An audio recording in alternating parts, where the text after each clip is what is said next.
नमस्कार मित्रांनो, स्वागत आहे तुमचं NJ अकॅडमीच्या आपल्या यूट्यूब चॅनलमध्ये. मित्रांनो, आपण महा TET साठी अतिशय इम्पॉर्टंट, अतिशय महत्त्वपूर्ण अशी प्रश्नपत्रिका या ठिकाणी पाहत असतो. यामध्ये आपण कोणत्या प्रश्नांचा समावेश करतो तर परीक्षेमध्ये आतापर्यंत ज्या काही TET परीक्षा झाल्यात त्याच्यामध्ये विचारलेल्या प्रश्नांचा या ठिकाणी आपण काय करत असतो, समावेश करत असतो. ठीक आहे. आता हे PYQ जे आहेत. आता आजचा आपला विषय कोणता आहे तर तो आहे बालमानसशास्त्र व अध्यापनशास्त्र. कोणता विषय आहे? बालमानसशास्त्र व अध्यापनशास्त्र. मग हा कोणत्या परीक्षेसाठी उपयुक्त आहे किंवा कोणत्या पेपरसाठी उपयुक्त आहे तर हा पेपर 1 साठी सुद्धा उपयुक्त आहे. त्याचबरोबर काय आहे, पेपर 2 साठी सुद्धा काय अतिशय उपयुक्त आहे. कारण पेपर 1 आणि पेपर 2 ला दोन्ही ठिकाणी काय आहे, बालमानसशास्त्र व अध्यापनशास्त्राचा सिलेबस किंवा अभ्यासक्रम काय आहे, सारखाच आहे. ठीक आहे. मग आजचं आपलं प्रकरण किती आहे तर प्रकरण 13वं आहे. प्रकरणाचं नाव आहे अध्यापन प्रतिमाने. ठीक आहे. जर याच्या अगोदरचे प्रकरण तुम्ही पाहिली नसतील तर तुम्हाला आपल्या यूट्यूबच्या प्लेलिस्टमध्ये जायचं आहे आणि त्या ठिकाणी हे काय करायचं आपल्याला, तुम्हाला आपले सगळे प्रकरण त्या ठिकाणी पाहून घ्यायचे आहे. ठीक आहे. मग या ठिकाणी बघूया आपला पहिला प्रश्न काय आहे तर खालीलपैकी कोणते प्रतिमान वर्तन परिवर्तन या कुलातील नाही. आता काय विचारलंय की कोणतं प्रतिमान हे वर्तन परिवर्तन या कुलातील नाही असं विचारलंय. ठीक आहे. मग बघूया. प्रत्यक्ष अध्यापन प्रतिमान, दुसरा ऑप्शन दिलाय ताण कपात प्रतिमान, तिसरा ऑप्शन दिलंय सामाजिक अन्वेषण प्रतिमान आणि चौथं दिलंय दृढ निश्चय अध्यापन प्रतिमान. आता जर बघा, तुम्ही जर प्रश्न या ठिकाणी बारकाईने वाचला तर इथं काय सांगितलंय, वर्तन परिवर्तन कुलातील विचारले. काय विचारलं आपल्याला? वर्तन परिवर्तन कुलातील विचारले.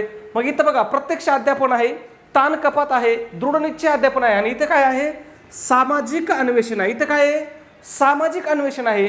मग हे सामाजिक अन्वेषण जे आहे हे आपल्या शब्दावरून कळालं की याचा आणि वर्तनाचा काही संबंध नाही. मग हे सामाजिक अन्वेषण काय आहे तर सामाजिक अन्वेषण प्रतिमान हे सामाजिक आंतरक्रिया या कुलातले. कोणत्या कुलातलं आहे? सामाजिक अन्वेषण प्रतिमान कोणत्या कुलातलं आहे ते सामाजिक आंतरक्रिया कुलामधला आहे. कारण कदाचित पुढचा प्रश्न आपल्याला असा सुद्धा विचारू शकतात की सामाजिक अन्वेषण हे प्रतिमान कोणत्या कुलामधील आहे. मग हे कोणत्या कुलामधील आहे तर हे सामाजिक आंतरक्रिया कुलामधील आहे. आता या ठिकाणी वर्तन परिवर्तन कुलामधले प्रतिमान तुम्हाला लक्षात ठेवायचे. मग कोणता आहे? प्रत्यक्ष अध्यापन प्रतिमान आहे, ताण कपात प्रतिमान आहे, त्याचबरोबर दृढ निश्चयी अध्यापन प्रतिमान आहे. हे कोणत्या कुलातले आहेत? हे तिन्ही सगळे प्रतिमान उरलेले तिन्ही तर हे वर्तन प्रतिमान कुलातील आहेत. मग परीक्षेसाठी आपल्याला ते पण महत्वाचे आहेत आणि हे पण महत्वाचे आहे. ठीक आहे. लक्षात येतंय? पुढे जाऊया पुढच्या प्रश्नाकडे. प्रश्न क्रमांक 2 आहे. थोडीशी 2-3 दिवसापासून मित्रांनो तब्येत थोडी खराब आहे, काही हरकत नाही. आगामी संघटक प्रतिमान कोणी विकसित केले? काय विचारलं बघा. आता आगामी संघटक हे जे प्रतिमान आहे हे कोणी विकसित केलं आहे असं आपल्याला विचारलंय. ऑप्शन दिलेत पहा, Jerome Bruner, David Ausubel, Hilda Taba आणि रिचर्ड सचमन. मग यापैकी आगामी संघटक प्रतिमान कोणी विकसित केलं आहे तर हे डेव्हिड आसुबेल यांनी विकसित केलेलं आहे. ठीक आहे. मग या प्रतिमानामध्ये काय आहे किंवा हे कशासाठी प्रतिमान महत्वाचं आहे तर बघा, यांनी अर्थपूर्ण शाब्दिक पाठांतरासाठी हे प्रतिमान काय केलेलं आहे, मांडलेलं आहे. मग कोणी मांडले आगामी संघटक प्रतिमान? डेव्हिड आसुबेलनी. पुढचा प्रश्न कसा असू शकतो यावरती की डेव्हिड आसुबेल यांनी खालीलपैकी कोणतं प्रतिमान विकसित केलेलं आहे. मग कोणतं? डेव्हिड आसुबेलचं प्रतिमान कोणतं आहे? आगामी संघटक प्रतिमान. ठीक आहे. कोणतं? आगामी संघटक प्रतिमान. कशासाठी आहे, याचं महत्व काय आहे तर हे अर्थपूर्ण शाब्दिक पाठांतरासाठी आहे. हे प्रतिमान कशासाठी आहे तर शाब्दिक पाठांतरासाठी आहे. हे पण लक्षात ठेवा. आता तुम्हाला बाकीचे जे पर्याय आहेत, जेरॉम ब्रुनर झालं, हिल्डा टाबा झालं, रिचर्ड सचमन झालं, यांचे प्रतिमान सुद्धा तुम्हाला लक्षात ठेवायचे. कारण तुम्हाला पुढचा असा प्रश्न विचारू शकतात की समजा ह्या आगामी संघटक प्रतिमानाऐवजी संकल्प प्राप्ती प्रतिमान खालीलपैकी कोणी मांडलं असं सुद्धा विचारू शकतात आणि जशाच तसे ऑप्शन देतील. मग संकल्प प्राप्ती प्रतिमान कोणाचं आहे तर हे जेरॉम ब्रुनरचं आहे. त्याच्यानंतर हिल्डा टाबा यांनी कोणतं प्रतिमान मांडलंय तर यांनी आगमन विचार प्रतिमान मांडलंय. आणि आता बघा, हे आगामी आहे आणि हे आगमन आहे, दोन्ही मधला फरक लक्षात ठेवा. ठीक आहे. त्याच्यानंतर रिचर्ड सचमन यांचं कोणतं प्रतिमान आहे तर पुच्छा प्रशिक्षण प्रतिमान आहे. कोणाचं? रिचर्ड सचमनचं. प्रतिमान खूप महत्वाचे आहेत. जेवढं अध्यापन पद्धती प्रकरण हे महत्वाचे मित्रांनो, त्याच्यापेक्षा जास्त प्रश्न आपल्याला अध्यापन प्रतिमानावरती विचारलेले आहेत. आणि हे प्रकरण कसं आहे, अध्यापन प्रतिमान हे प्रकरण थोडंसं अवघड आहे. कसं आहे प्रकरण? थोडंसं अवघड आहे. आता जी गोष्ट अवघड आहे ती गोष्ट अवघड मानायलाच पाहिजे आपण. ठीक आहे. प्रत्येक पेपर किंवा प्रत्येक प्रश्न सोपा नसतो. हे प्रकरण कसं आहे, अवघड प्रकरण आहे. मग आता प्रकरण अवघड आहे म्हणून याच्याकडे दुर्लक्ष करायचं की याच्यामध्ये चांगले मार्क मिळवायचे आहेत. मग याच्यासाठी तुम्हाला जर चांगले मार्क मिळवायचे असतील तर तुम्हाला काय करावं लागेल, याचा सराव करावा लागेल. मग सराव कशाचा करायचा आहे? अजिबात इकडं तिकडे बघायचं नाही. आपले फक्त इथं घेतलेले आपले जेवढे प्रश्न आहेत ना तेवढे प्रश्न व्यवस्थित करा तुम्ही, तुमचं संपूर्ण प्रकरण या ठिकाणी कव्हर होऊन जाईल. कारण का तर आपण याच्यामध्ये कोणते प्रश्न घेतलेत की बाबा आतापर्यंत टीईटी परीक्षा चालू झाल्यापासून जे काही प्रश्न विचारलेत आपल्याला ते सगळे प्रश्न आपण या ठिकाणी घेतलेले आहेत. मग याच्या व्यतिरिक्त तुम्हाला वेगळा प्रश्न विचारला जाणार नाही. इथं आपल्या प्रश्नाचा संदर्भ येणार म्हणजे येणारच, ठीक आहे. कारण आपण प्रत्येक प्रश्नाचं काय करत आहोत, स्पष्टीकरण सुद्धा पाहत आहोत, म्हणजे प्रश्न कसा आला हेही पाहत आहोत आणि भविष्यात याच्यावरती कसा प्रश्न विचारू शकतात हे सुद्धा आपण या ठिकाणी पाहत आहोत. मग बघा, संकल्प प्राप्ती प्रतिमानाचे उद्दिष्ट काय आहे. आता काय विचारलं आपल्याला, संकल्प प्राप्ती हे जे प्रतिमान आहे या प्रतिमानाचं उद्दिष्ट काय आहे हे आपल्याला विचारलं. मग हेचं उद्दिष्ट काय आहे, तर याचं उद्दिष्ट आहे आगमन तर्कशक्तीचा विकास करणे. काय आहे, तर्कशक्तीचा विकास करणे, हे काय आहे, संकल्प प्राप्ती प्रतिमानाचं उद्दिष्ट आहे. बघा मागचा प्रश्न आपल्याला काय होता, इथं कुठंतरी आपल्याला संकल्प प्राप्ती प्रतिमान येऊन गेलो होतं बघा, आगामी संघटक, ठीक आहे, इथं नाही, याच्या खाली येईल, ठीक आहे. हा बघा इथं तुम्हाला सांगितलं होतं मी, जेरॉम ब्रुनर संकल्प प्राप्ती प्रतिमान बघा, ठीक आहे. मग बघा लगेच पुढे त्याच्यावरती आपल्याला काय आहे, प्रश्न आहे की संकल्प प्राप्ती प्रतिमानाचं उद्दिष्ट काय आहे. मग याचं उद्दिष्ट काय तर आगमन तर्कशक्तीचा विकास करणे हे उद्दिष्ट आहे. पुढचा प्रश्न असू शकतो की बाबा संकल्पना प्राप्ती प्रतिमान खालीलपैकी कोणी मांडलं, तर हे कोणी मांडलेलं आहे, हे जेरॉम ब्रुनरनी मांडलेलं आहे. त्यांनी कशासाठी विकसित केलं, तर हे प्रामुख्याने पहा विद्यार्थ्यांच्या विचार प्रक्रियेवर लक्ष केंद्रित करतं. हे प्रतिमान कशावरती लक्ष केंद्रित करतं, तर विद्यार्थ्याच्या विचार प्रक्रियेवरती म्हणजेच विद्यार्थ्याच्या तर्कशक्तीवरती काय करतं, हे परिणाम करतं किंवा तर्कशक्तीचा विकास करण्यासाठी काय केलं जातंय, संकल्पना प्राप्ती प्रतिमान वापरलं जातंय. ठीक आहे, पुढे जाऊया. पुढचा प्रश्न पहा 4 नंबर, प्रतिमानाचा कोणता घटक शिक्षक व विद्यार्थी यांच्यातील संबंध दर्शवतो. बघा आता प्रतिमानातला कोणता घटक शिक्षक व विद्यार्थी यांच्यामध्ये संबंध, मग शिक्षक व विद्यार्थी केंद्रबिंदू, संरचना, सामाजिक प्रणाली आणि सहाय्यक प्रणाली. आता इथं काय आहे, शिक्षक आणि विद्यार्थ्याचा संबंध आहे म्हणजे कोणती प्रणाली आहे, सामाजिक प्रणाली आहे. तुम्ही जर थोडंसं लॉजिक लावलं की बाबा शिक्षक आणि विद्यार्थी यांच्या संबंधाला काय म्हटलं जातं, तर सामाजिक प्रणालीमध्ये येतं ते. मग बघा आता लक्षात ठेवायचं तुम्हाला की प्रतिमान जे आहेत बघा, आता मार्श जॉयस आणि B.E. वेल्स यांनी काय केलंय, अध्यापन प्रतिमानाचे 6 घटकामध्ये वर्गीकरण केलेलं आहे. किती घटकामध्ये वर्गीकरण केलंय अध्यापन प्रतिमानाचे, 6 घटकामध्ये. कोणी केलंय, मार्शा जॉयस आणि B.E. वेल्स. पुढचा प्रश्न असा असू शकतो आपल्याला की मार्शा जॉयस आणि B.E. वेल्स यांनी अध्यापन प्रतिमानाचे किती घटकामध्ये वर्गीकरण केलंय. मग त्यांनी किती घटकामध्ये वर्गीकरण केलं होतं, 6 घटकामध्ये. आणि या 6 घटकामध्ये सर्वात महत्त्वाचा घटक कोणता आहे, तर तो आहे सामाजिक प्रणाली हा घटक. ह्या 6 पैकी एक घटक आहे सामाजिक प्रणाली. मग सामाजिक प्रणाली म्हणजे काय, तर या घटकामध्ये काय येतंय, वर्गातील वातावरण कसे असेल, शिक्षक आणि विद्यार्थी यांच्यातील आंतरक्रिया कशी होईल आणि शिक्षकांची भूमिका ही काय असेल याचं स्पष्टीकरण काय दिलेलं आहे, सामाजिक प्रणालीमध्ये दिलेलं आहे. मग तुम्हाला ह्या सगळ्या गोष्टी काय करायच्यात लक्षात ठेवायचे. आपण तुम्हाला आलेला प्रश्न तर सांगतोच, पण भविष्यात याच्यावरती कसा प्रश्न विचारला जाऊ शकतो किंवा या घटकापासून किती वेगवेगळे प्रश्न तयार होतात हेही आपण त्या ठिकाणी काय करत असतो, घेत असतो. ठीक आहे, म्हणून तुम्हाला आपलं लेक्चर काय करायचं, पहिल्यापासून शेवटपर्यंत बघायचे.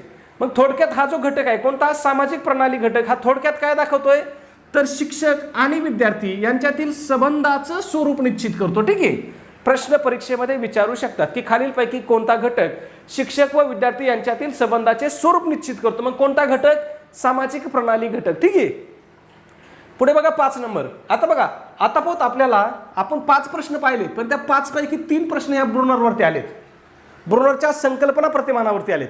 म्हणून तुम्हाला काय कर सांगतोय मी की तुम्हाला झालेल्या सगळ्या प्रश्नपत्रिका बघायच्यात. का बघायच्यात, तर तुम्हाला त्याच्यातून कळणार आहे बाबा आपल्याला जास्त प्रश्न कुठे येतात, कमी प्रश्न कुठे येतात, किंवा कोणत्या घटकावरती आपल्याला प्रश्नच येत नाहीत. बऱ्याच जणांचे पाहिलं, आता मी यूट्यूबला तुम्ही जर सर्च केलं महा TET, यूट्यूबला जर तुम्ही महा TET सर्च केलं तर कमीत कमी 50 लोकांचे व्हिडिओ येतात. कमीत कमी सांगतोय मी, जास्तीत जास्त येतात. पण ह्या 50 पैकी तुम्हाला सांगतो 25 लोक असे आहेत की त्यांना हे सुद्धा माहीत नाही की सगळा सिलेबस काय आहे TETचा. पण फक्त येतात, आपलं काहीतरी शिकवतात, 30-40 मिनिटं टाइमपास करायचा, निघून जायचं. मग ते त्यांचा तर टाइमपास करतात, पण त्यांच्या बघणाऱ्या सगळ्यांचा सुद्धा काय करतात, ते टाइमपास करतात. म्हणून तुम्हाला काय करायचं आहे, योग्य तोच निवडायचा आहे. मी म्हणत नाही बाबा तुम्ही माझे एकट्याचेच पहा, तसं नका पाहू. अजूनही माझ्यापेक्षा चांगले लोक आहेत यूट्यूबवरती, खरंच आहेत. आता मला नाव सांगता येत नाही यूट्यूबच्या पॉलिसीमुळे, पण माझ्यापेक्षा 100% चांगलं शिकवणारे लोक यूट्यूबचे आहेत. त्यांनाही फॉलो करा आणि माझं आवडत असेल तर मलाही फॉलो करा. फक्त बाजारामध्ये जे काही सगळे किती कमी आहेत, उठलं सुटलं कुणाचा व्हिडिओ पाहिला असं टाळा. तुम्हाला फक्त काय करायचं, चांगलं आणि दर्जेदार कंटेंट बघायचं आहे. ठीक आहे, मग बघा ब्रुनरच्या संकल्पना प्राप्ती प्रतिमानाचे एकूण किती टप्पे आहेत. आता यांनी काय विचारलंय, की आपण आता काय पाहिलं होतं, ब्रुनरचं कोणतं प्रतिमान आहे, संकल्पना प्राप्ती प्रतिमान आहे. या प्रश्नामध्ये ते काय झालेत, एक स्टेप पुढे गेले. त्यांनी काय सांगितलंय की बाबा ब्रुनरचं जे संकल्पना प्राप्ती प्रतिमान आहे याचे एकूण टप्पे किती आहेत, मग याच्यामध्ये किती टप्पे आहेत असं आपल्याला विचारलंय. मग या प्रतिमानामध्ये किती टप्पे आहेत, तर 3 टप्पे आहेत. किती टप्पे आहेत, 3 टप्पे आहेत. मग ते 3 टप्पे कोणकोणते आहेत, तर ते आहेत प्रदत्त सादरीकरण, संकल्पना प्राप्तीची चाचणी आणि विचार धोरणांचं विश्लेषण. हे काय आहेत, 3 टप्पे आहेत. कशाचे 3 टप्पे आहेत, ब्रुनरच्या संकल्पना प्राप्ती प्रतिमानाचं. मग इथं तुम्हाला लक्षात काय काय ठेवायचं आहे, एक तर काय ठेवायचं आहे, संकल्पना प्राप्ती प्रतिमान कोणाचं आहे, ब्रुनरचं आहे. तेच प्रश्न दुसरा उलटा विचारू शकतात की खालीलपैकी कोणतं प्रतिमान ब्रुनरचं आहे, मग कोणतं आहे, संकल्पना प्राप्ती प्रतिमान आहे. त्याच्यानंतर काय विचारू शकतात, जशाच तसा प्रश्न रिपीट होऊ शकतो, त्याच्यामध्ये किती टप्पे आहेत, मग किती टप्पे आहेत, 3 टप्पे आहेत. कोणकोणते आहेत, प्रदत्त सादरीकरण, संकल्पना प्राप्तीची चाचणी आणि विचार धोरणांचे विश्लेषण. बघा आता इथं 3 टप्पे आहेत म्हटलं, असा प्रश्न विचारायचा चान्सेस आहे की खालीलपैकी कोणता ब्रुनरच्या संकल्पना प्राप्ती प्रतिमानाचा टप्पा नाही. का नाही, तर 3 आहेत आणि एक नसणार आहे. मग एक चौथा पर्याय काय हे टाकून देते त्यांच्या अंदाजपंचे आणि मग तुम्हाला म्हणते कोणता टप्पा नाही तो ओळखा. म्हणून तुम्हाला लक्षात ठेवायचं आहे प्रदत्त सादरीकरण, संकल्पना प्राप्तीची चाचणी आणि विचार धोरणांचे विश्लेषण. हे काय आहेत, ब्रुनरच्या संकल्पना प्राप्ती प्रतिमानाचे एकूण किती टप्पे आहेत, 3 टप्पे आहेत. ठीक आहे, पुढे जाऊया पुढच्या प्रश्नाकडे. 6 नंबर, खालीलपैकी कोणते प्रतिमान वैयक्तिक विकास कुलातील आहे. बघा कोणतं प्रतिमान कोणत्या कुळातील आहे किंवा कुलातील आहे याच्यावरती आपल्याला भरपूर प्रश्न विचारले जातात. मग वैयक्तिक विकास प्रतिमानामध्ये कोणता आहे ते बघूया आपण. भूमिका पालन, अनिर्दिष्ट अध्यापन, शास्त्रीय अन्वेषण आणि गट शोधन. मग या ठिकाणी आपलं योग्य उत्तर काय आहे, अनिर्दिष्ट अध्यापन हे प्रतिमान काय आहे, वैयक्तिक विकास कुलातील आहे. मग हे प्रतिमान कोणी मांडलेलं आहे, बघा अनिर्दिष्ट अध्यापन प्रतिमान कोणाचं आहे विचारू शकतात की नाही, विचारू शकतात. मग हे कोणाचं आहे, कार्ल रॉजर्स यांचे हे अनिर्दिष्ट अध्यापन प्रतिमान आहे. आणि हे कशावरती भर देतंय, तर हे वैयक्तिक विकासावरती भर देते. कशावरती भर देतंय, वैयक्तिक विकासावर भर देते. म्हणून हे कोणत्या कुळातलं आहे, तर हे वैयक्तिक विकास कुलामधील आहे. ठीक आहे, लक्षात येते, सोपं आहे, फक्त तुम्हाला सांगड घालता आली पाहिजे. ठीक आहे, पुढे जाऊया. प्रश्न क्रमांक 7 असेल आपला. त्याच्या अगोदर एक छोटीशी पण अतिशय महत्त्वाची अशी सूचना मित्रांनो. या ठिकाणी पहा, आपण महा TET परीक्षेसाठी अतिशय इम्पॉर्टंट अतिशय महत्त्वपूर्ण अशी टेस्ट सिरीज सुरू केलेली आहे. आपल्या टेस्ट सिरीजचं वैशिष्ट्य काय आहे, तर या ठिकाणी ही तुमच्या संपूर्ण अभ्यासक्रमावर आधारित अशी आपली टेस्ट सिरीज असणार आहे. मग या टेस्ट सिरीजची तुमचे काय असणार आहे की बाबा TETच्या संपूर्ण अभ्यासक्रमावर आधारित टेस्ट सिरीज असेल. मग या टेस्ट सिरीजमध्ये तुम्हाला काय भेटेल, तर 10 टेस्ट पेपर भेटतील. त्याचबरोबर आतापर्यंत झालेल्या TETच्या सर्व प्रश्नपत्रिका तुम्हाला या ठिकाणी भेटतील. आता या सर्व प्रश्नपत्रिका कशा भेटतील तुम्हाला, तर उत्तरासहित भेटतील. म्हणजे नुसता प्रश्न माहीत असून काही उपयोग आहे का, तर त्याची उत्तर सूची सुद्धा आपल्याकडे असली पाहिजे. त्या प्रश्नाचं उत्तर काय आहे मग हेही तुम्हाला काय होईल, त्या उत्तर सूचीमधून कळेल. ठीक आहे, आता बरेच जण विचारतात की सर आतापर्यंत झालेल्या, मग आतापर्यंत कधीपासून, 2013 पासून झालेल्या, 2013 पासून कुठपर्यंत झालेल्या, 2025 पर्यंत झालेल्या. ठीक आहे, म्हणजे आतापर्यंत झालेल्या कोणत्या पेपरच्या आहेत, पेपर 1च्या पण आहेत आणि पेपर 2च्या पण आहेत. म्हणजे दोन्ही पेपरच्या प्रश्नपत्रिका या ठिकाणी तुम्हाला भेटतील. त्याचबरोबर तुम्हाला अतिशय इम्पॉर्टंट अशा फ्रीमध्ये नोट्स सुद्धा भेटतील. मग यामध्ये कोणत्या विषयाच्या नोट्स असतील, मराठी असेल, हिंदी असेल, इंग्रजी असेल, मानसशास्त्र असेल, इतिहास असेल, भूगोल असेल, गणित बुद्धिमत्ता असेल, ह्या सगळ्या विषयाच्या अतिशय इम्पॉर्टंट नोट्स तुम्हाला दिल्या जातील. त्याचबरोबर तुम्हाला माहिती आहे की इयत्ता 4थी ते 8वी पर्यंतचे जे काही शालेय पुस्तकं आहेत, मग त्यामध्ये इयत्ता 4थी असेल, इयत्ता 5वी असेल, इयत्ता 6वी असेल, इयत्ता 7वी असेल, इयत्ता 8वी असेल, हे जे काही शालेय पुस्तकं आहेत हे आपल्या काय आहेत, TET परीक्षेच्या दृष्टीने अतिशय इम्पॉर्टंट आहेत. कारण आपल्याला याच्यावरती भरपूर सारे प्रश्न या ठिकाणी काय केले जातात, विचारले जातात. मग आपण याच्या सुद्धा अतिशय IMP अशा नोट्स देत आहोत तुम्हाला. मग यामध्ये कोणकोणते विषय असतील, इतिहास असेल, भूगोल असेल, राज्यशास्त्र असेल, विज्ञान असेल, ह्या सगळ्या विषयाच्या नोट्स तुम्हाला या ठिकाणी काय केल्या जातील, प्रोव्हाइड केल्या जातील. ठीक आहे, मग याची किंमत किती मित्रांनो, तर याची किंमत फक्त 200 रुपये आहे. किती किंमत आहे, फक्त 200 रुपये किंमत आहे. किती, फक्त 200. पण त्याच्यामध्ये सुद्धा विद्यार्थ्याच्या आणि शिक्षक बांधवाच्या मागणीस्तव आपली ऑफर चालू आहे. मग जर तुम्ही ऑफरनुसार जर आज आपली टेस्ट सिरीज तुम्ही घेतली तर ही तुम्हाला फक्त आणि फक्त किती रुपयाला भेटणार आहे, 139 रुपयाला तुम्हाला ही टेस्ट सिरीज भेटणार आहे. किती रुपयाला, फक्त 139 रुपयाला. मग हे 139 रुपये तुम्हाला कुठं पे करायचे आहेत, तर त्याच्यासाठी तुम्हाला व्हॉट्सअपला मेसेज करायचा आहे. आपला व्हॉट्सअप नंबर आहे 9689141630. 9689141630 हा आपला व्हॉट्सअप नंबर आहे. या व्हॉट्सअप नंबरवरती तुम्हाला मला काय करायचं आहे, स्कॅनर पाठवा किंवा QR कोड पाठवा असा मेसेज करायचा आहे. व्हॉट्सअपवरती तुम्हाला मेसेज करायचा आहे, सर स्कॅनर पाठवा किंवा QR पाठवा. तुम्हाला स्कॅनर पाठवलं जाईल. त्याच्यावरती तुम्हाला काय करायचं, 139 रुपये पाठवायचे आहेत.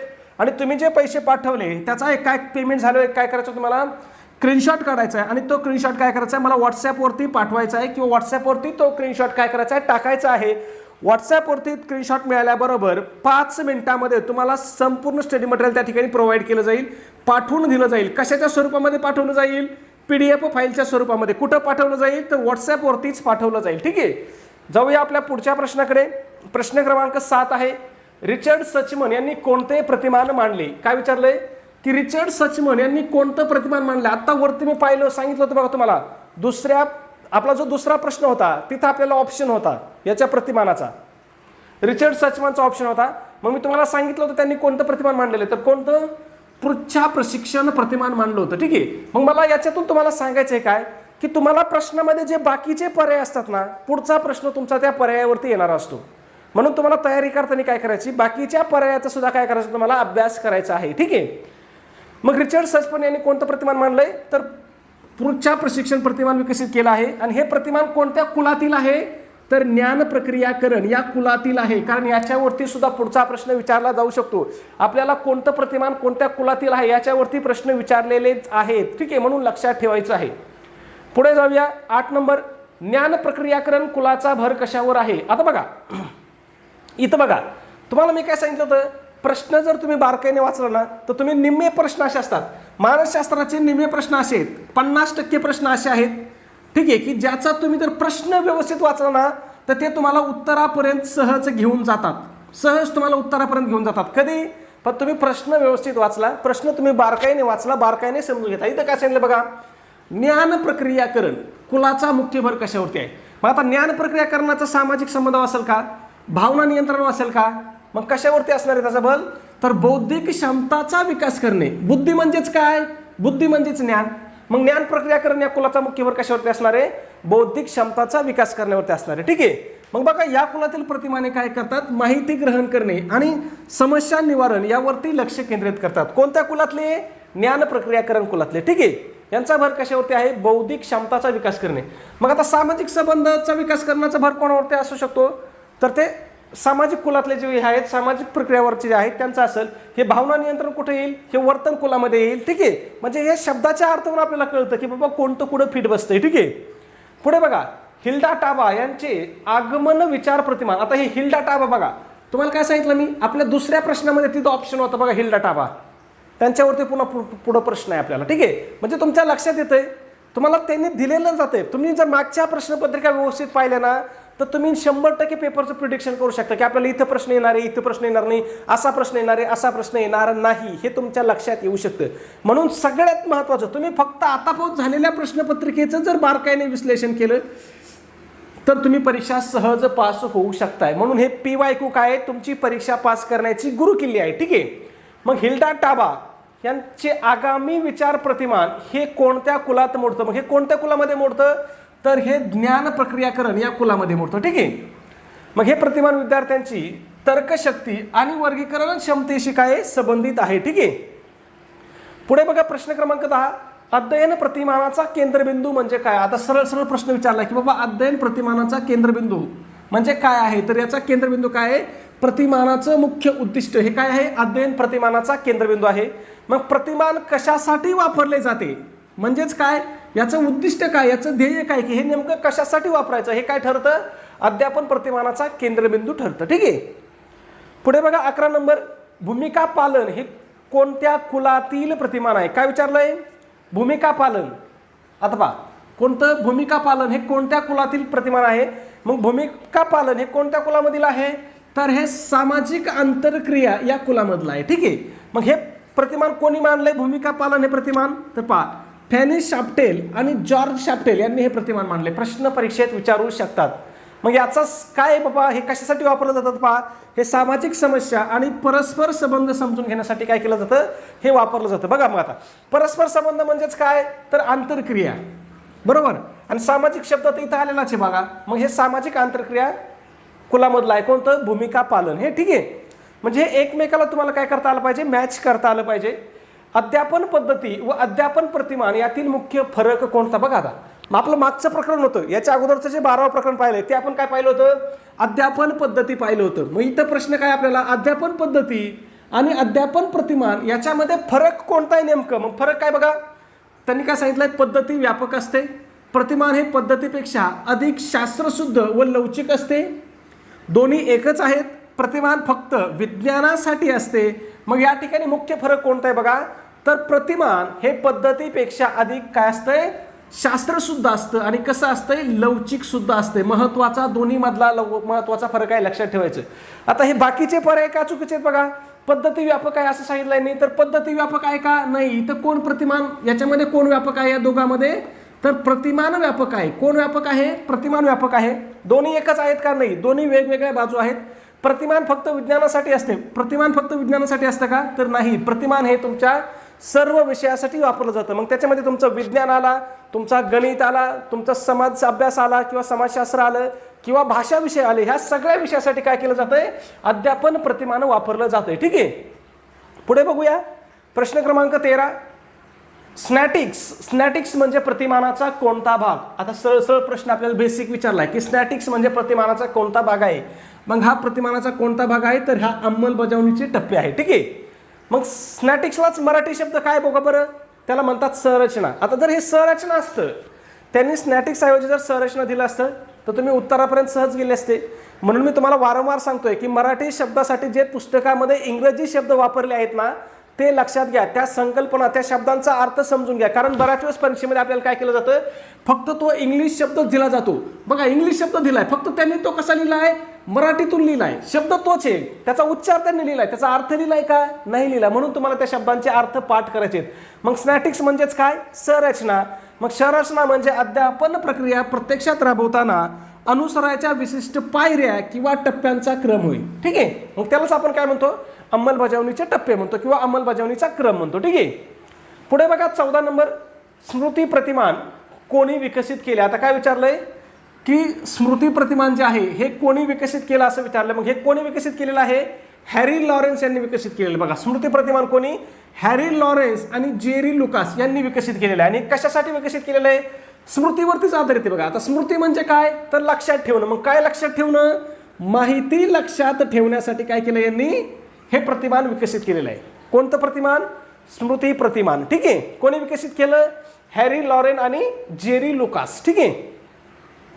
पुढे बघूया 15 नंबर, जॉयस आणि वेल्स यांनी प्रतिमानाचे किती मुख्य कुलात वर्गीकरण केलं आहे. आता बघा जॉयस आणि वेल्स यांनी काय सांगितलंय, प्रतिमानाचं किती मुख्य कुलामध्ये वर्गीकरण केलेलं आहे. मग किती मुख्य कुलामध्ये वर्गीकरण केलं यांनी प्रतिमानाचं, तर 4 मुख्य कुलामध्ये. मग हे 4 कुल कोणते आहेत बघा, ज्ञान प्रक्रियाकरण, सामाजिक आणि वैयक्तिक आणि वर्तन परिवर्तन, या 4 कुलामध्ये काय केलं त्यांनी, प्रतिमानांचं वर्गीकरण केलंय. पुढचा प्रश्न आपल्याला असा असू शकतो की प्रतिमानांचं वर्गीकरण कोणी केलं. मग कोणी केलं, तर ते जॉयस आणि वेल्स यांनी केलं. कोणी केलं, जॉयस आणि वेल्स. किती याच्यामध्ये केलं त्यांनी, कुलामध्ये, 4 कुलामध्ये केले. मग ते कोणकोणते आहेत, ज्ञान प्रक्रियाकरण ज्याच्यावरती आपल्याला प्रश्न अगोदर विचारलेले आहेत, या सामाजिक वरती सुद्धा प्रश्न विचारलेत, वैयक्तिक वरती सुद्धा विचारलेत आणि वर्तन परिवर्तनावरती सुद्धा प्रश्न विचारलेत. म्हणजे हे 4ही कुल काय आहेत आपल्या परीक्षेच्या दृष्टीने अतिशय महत्त्वाचे आहेत. यांच्यावरती आपल्याला वारंवार प्रश्न विचारलेले आहेत. पुढचा 16 नंबर, विधिशास्त्र अन्वेषण प्रतिमान कशासाठी वापरतात. कोणतं, विधिशास्त्र अन्वेषण प्रतिमान कशासाठी वापरतात. मग हे प्रतिमान कशासाठी वापरतात, तर हे प्रतिमान सामाजिक धोरणांचा अभ्यास करण्यासाठी वापरलं जातं. कशासाठी, सामाजिक धोरणांचा. पुढचा प्रश्न असा असू शकतो की विधिशास्त्र अन्वेषण प्रतिमान कोणी विकसित केलंय किंवा कोणी मांडलं. मग हे कोणी विकसित केलंय, तर हे डोनाल्ड ऑलिव्हर. तुम्ही डोनाल्ड ट्रम्प लक्षात ठेवलं तरी चालेल, काय फरक पडत नाही, डोनाल्ड ट्रम्प लक्षात ठेवा. ठीक आहे.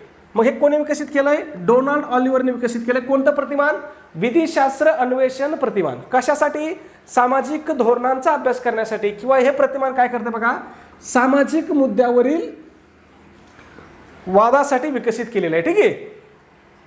पुढे बघा प्रश्न क्रमांक 17, प्रतिमानाचे सहाय्यक साधन म्हणजे काय. बघा बेसिक वरती प्रश्न आहे पुन्हा. मग प्रतिमानाचं सहाय्यक साधन म्हणजे काय, विद्यार्थ्याचा गट, शिक्षकाचे वेतन, ग्रंथालय, प्रयोगशाळा आणि शैक्षणिक साधने आणि शाळेची इमारत. मग इथं योग्य उत्तर काय आहे? ग्रंथालय, प्रयोगशाळा व शैक्षणिक साधने हे काय आहेत? प्रतिमानाचं सहाय्यक साधन आहे. सहाय्यक साधन म्हणजे काय?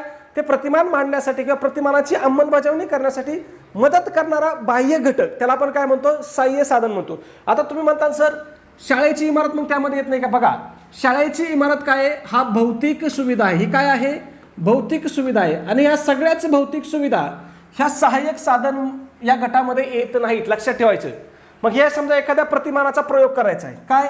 एखाद्या प्रतिमानाचा प्रयोग करायचा आहे. मग तिथं शाळेची इमारत 5 मजली आहे का 10 मजली हे काम येणार आहे का? त्या शाळेमध्ये फक्त प्रयोग करण्यासाठी प्रयोगशाळा पाहिजे. मग ती शाळेच्या बाहेर असू, पटांगणात असू, कुठेही असू, काही हरकत नाही. ठीक आहे. मग हा फरक समजून घ्या. काय? ग्रंथालय, प्रयोगशाळा किंवा शैक्षणिक साधनं हे जे आहेत म्हणजे जे प्रत्यक्ष वापरले जातात त्या अध्यापनामध्ये, त्या प्रतिमानामध्ये जे प्रत्यक्ष वापरले जातात त्यांना आपण काय म्हणतो?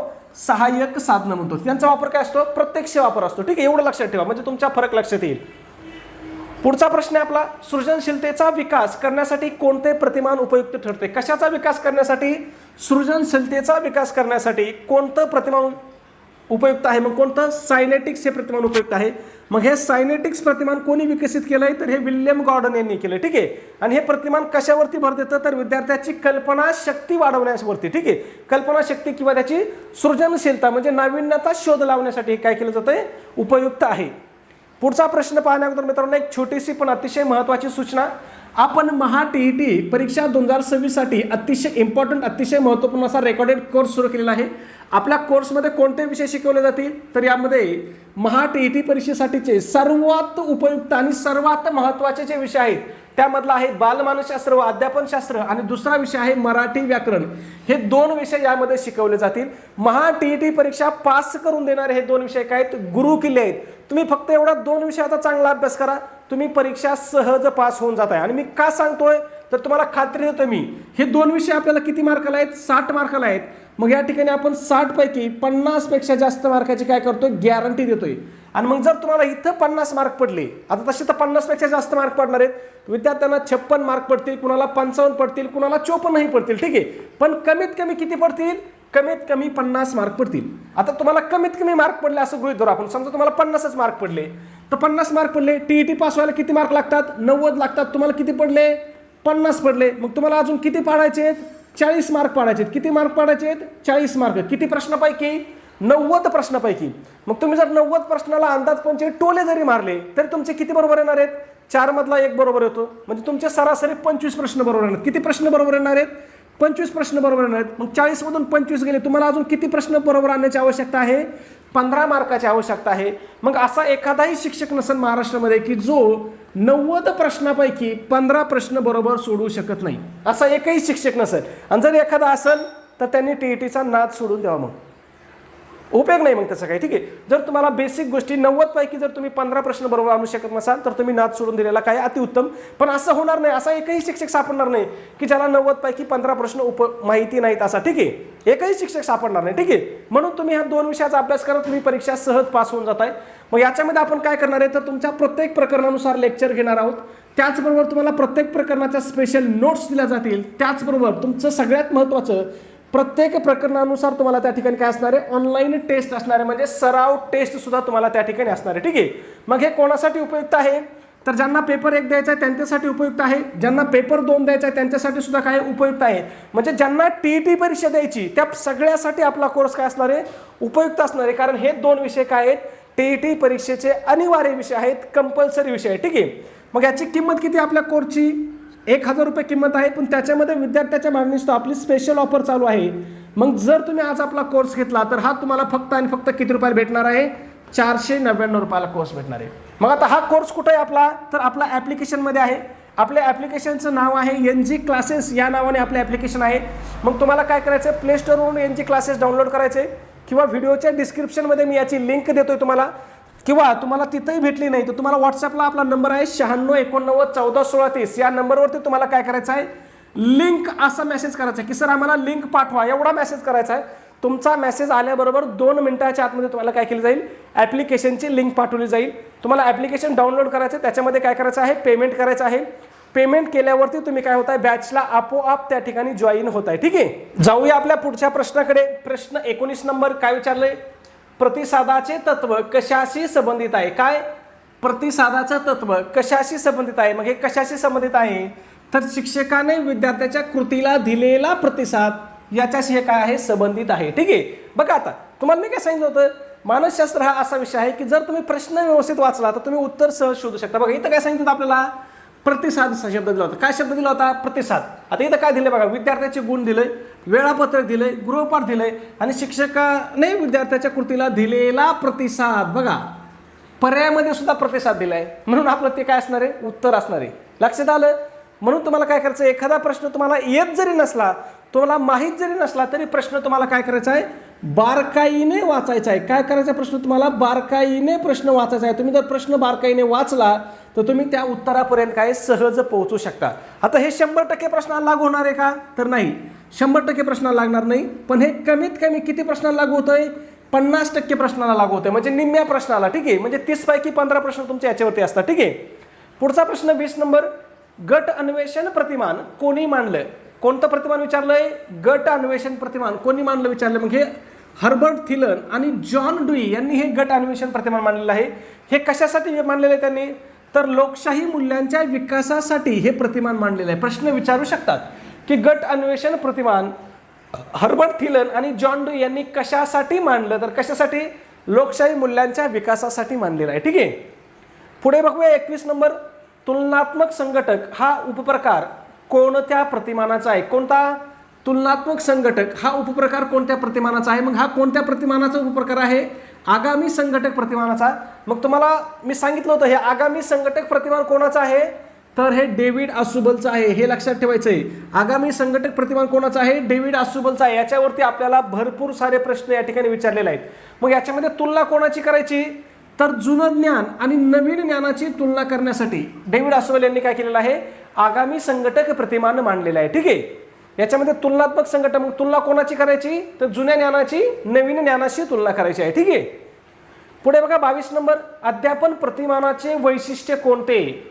हे संशोधन सिद्ध असतात, हे शिक्षकांसाठी मार्गदर्शक असतात, यात विशिष्ट उद्दिष्ट असते आणि वरील सर्व. मग याचं उत्तर काय येणार आहे आपलं? वरील सर्व हे आपलं उत्तर येणार आहे. कारण अध्यापन प्रतिमानाची वैशिष्ट्ये कोणती असतात? हे संशोधन सिद्ध असतात, शिक्षकांसाठी मार्गदर्शक असतात आणि यामध्ये विशिष्ट उद्दिष्टे असतात. ठीक आहे. पुढे प्रश्न आहे आपला प्रश्न क्रमांक 23, अविभक्त किंवा प्रत्यक्ष अध्यापन प्रतिमान कोणी मांडले? कोणतं? अविभक्त किंवा प्रत्यक्ष अध्यापन प्रतिमान हे कोणी मांडलंय? हे थॉमस गुड आणि ब्रोफी यांनी मांडलेलं आहे. कशासाठी मांडलं होतं हे किंवा कशासाठी हे प्रभावी आहे? तर हे मूलभूत कौशल्य आत्मसात करण्यासाठी हे प्रतिमान काय आहे? प्रभावी आहे. लक्षात ठेवायचं आहे तुम्हाला. सामाजिक आंतरक्रिया कुलाचा मुख्य उद्देश कोणता? काय विचारलंय? सामाजिक आंतरक्रिया. बघा आता प्रश्नामध्येच उत्तर आहे. सामाजिक आंतरक्रिया म्हणजेच काय? समाजातील व्यक्तीशी सुसंवाद व सहकार्य वाढवणे. लक्षात येतं तुम्हाला? म्हणून तुम्हाला मी काय सांगतो, प्रश्न तुम्हाला व्यवस्थित वाचायचा आहे, प्रश्नाचा अर्थ समजून घ्यायचा आहे. हे जर तुम्ही अर्थ समजून घेतला तर तुम्ही उत्तरापर्यंत काय होताल? सहज पोहोचताल. B.F. स्किनर यांचे कार्यक्रमित अनुदेशन कोणत्या कुलात येतं? काय विचारलंय? B.F. स्किनर यांचं कार्यक्रमित अनुदेशन हे कोणत्या कुलामध्ये येतं? मग हे कशामध्ये येतं? हे वर्तन परिवर्तन या कुलामध्ये येतं. मग चुका दुरुस्त करून वर्तनात अपेक्षित बदल घडवणे हा याचा काय आहे? मुख्य आधार आहे. कशाचा? कार्यक्रमित अनुदेशन याचा. कोणाचा आहे कार्यक्रमित अनुदेशन? तर हे B.F. स्किनरचं आहे. लक्षात ठेवायचे. ठीक आहे. पुढे बघूया आपला शेवटचा प्रश्न, प्रश्न क्रमांक 26, जॉयस आणि वेल्स यांनी प्रतिमानांचे किती मुख्य कुलामध्ये वर्गीकरण केलेलं आहे? कोणी? जॉयस आणि वेल्स यांनी. याचं उत्तर तुम्हाला काय करायचं मित्रांनो? कमेंटमध्ये सांगायचं आहे. त्याचबरोबर चॅनलला सबस्क्राईब केलं नसेल तर सबस्क्राईब करून घ्या. व्हिडिओ आवडला असेल तर प्लीज एक लाईक करा आणि आपला व्हिडिओ तुमच्या मित्रांना तुमच्याकडे असणाऱ्या शैक्षणिक ग्रुपला नक्की शेअर करत चला. धन्यवाद मित्रांनो.